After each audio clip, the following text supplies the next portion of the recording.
The Old Northwest is not the only area experiencing population growth.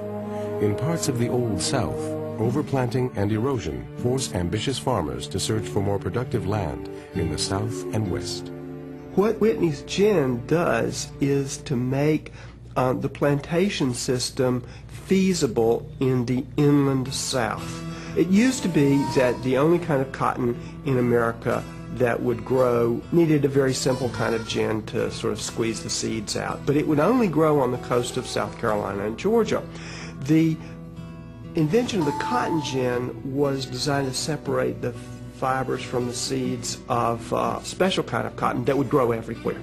And when that machine was perfected, it was possible to grow this fiber in the inland South and not just in these subtropical areas on the coast. Well, that meant that you could expand the slave plantation system into areas where it had never gone before.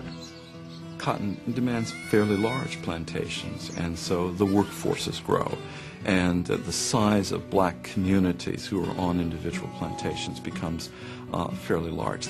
Prior to the emergence of cotton is king, that's the phrase, the large plantations tended to be fairly selective and random, but that's going to become standard in what we call the Deep South, states like Alabama, Mississippi, Louisiana, parts of East Texas. The investments are enormous for the planters in terms of land, in terms of workforce, and they have to have a return. Very often, people's economic survival is riding on the ability to use these workforces and these lands to yield crops. If it works, you really are set. But if you bet the wrong way and the price goes down, you can also lose your shirt. So that Americans go west to find liberty for themselves, but they find themselves in a much more unpredictable situation than they originally thought. They find themselves, sometimes at least, the prisoner of international markets rather than the beneficiary of them. Historians are coming to call that moment the market revolution, not because nobody ever did marketing before, but that large numbers of Americans who thought they were more insulated from what international trade was all about were suddenly much more hooked into it than they had been before.